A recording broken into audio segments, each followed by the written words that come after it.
منافقوں نے کیا برا سلوک ہوگا جو پیغمبر کے ساتھ نہیں کیا؟ سب سے زیادہ انسان کے لیے تکلیف دہ چیز اس کے گھر کا معاملہ ہوتا ہے۔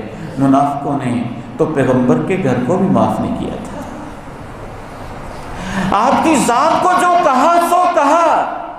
کبھی اس منافق نے کہا تمہارے گدے سے بدبو آتی ہے، کبھی اس منافق نے کہا مدینے میں جائیں گے عزت والے چودھری وڈیرے ان کمی کمینوں کو اور سطحی لوگوں کو نکال بار کریں گے۔ کبھی اس منافق نے کیا کہا، کبھی اس منافق نے کیا کہا، سب کچھ برداشت کرتے رہے۔ جو ناقابل برداشت رویہ تھا وہ اس وقت تھا جب آپ کی بیوی صدیق کی بیٹی صدیقہ کائنات عائشہ صدیقہ طاہرہ مطہرہ رضی اللہ عنہا و ارضاہا فداہا ابی و امی، ان کی عزت پہ، ان کے دوپٹے پہ ہمارا سب کچھ قربان ہو جائے، مومنوں کی ماں کو بھی معاف نہ کیا۔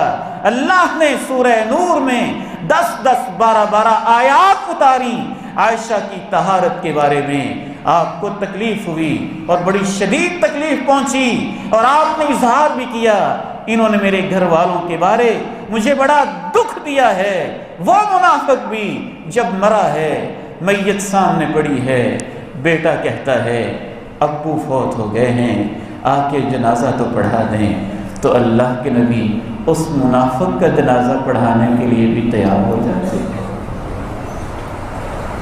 یہ علیحدہ بات ہے کہ اللہ نے منع کر دیا، بعد میں اللہ نے روک دیا کہ کافر ہے، اندر کا کافر ہے، اس کے لیے آپ مغفرت کی دعا نہیں کر سکتے، میرا قانون ہے، ضابطہ ہے۔